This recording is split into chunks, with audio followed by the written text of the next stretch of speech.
Alex music studio गया। ताड़ी पिया के माजा मरल कऊ चौधरी जी के बेटा गे म्यूजिक बाय डीजे चौधरी जी के बेटा गे भट्ठा ले जाके खूबे पारल कऊ छौड़ी तोरा से ईटा गे भट्ठा ले जाके खूबे पारल कऊ छौड़ी तोरा से ईटा गे ताड़ी पिया के माजा मरल कऊ चौधरी जी के बेटा गे ताड़ी पिया के माजा मरल कऊ चौधरी जी के बेटा गे उस महीना में तोरा खिलल कऊ चूड़ा दही मीठा गे उस महीना में तोरा खिलल कऊ चूड़ा दही मीठा गे ताड़ी पिया के माजा मरल कऊ चौधरी जी के बेटा गे ताड़ी पिया के माजा मरल कऊ चौधरी जी के बेटा गे विकास ताड़ी पिया के माजा मरल कऊ मटिया जिला सीतामढ़ी चौधरी जी के बेटा गे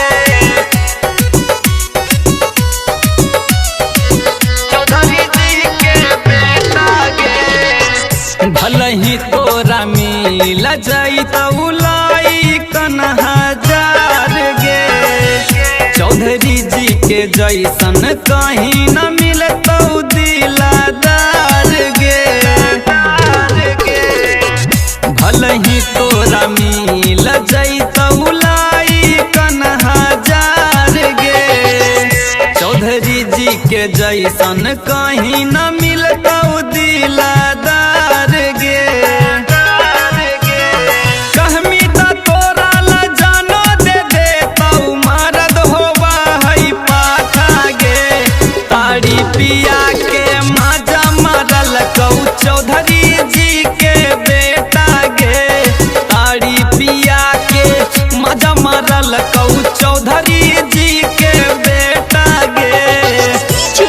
विकास ताड़ी पिया के माजा मरल कऊ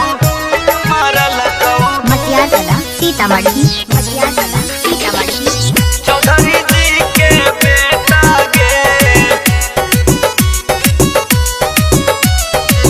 चौधरी जी के बेटा गे प्यार बड़ी करतौ तोरा रखतौ गुमान से कहमी त चांद तोड़ी लैतौ आसमान से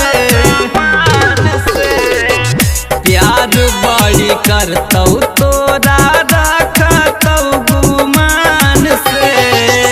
तोरे खातिर चांद तोड़ी लैतौ आसमान से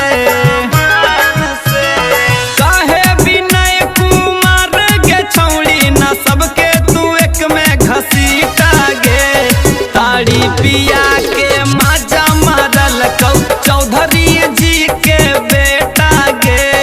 ताड़ी पिया के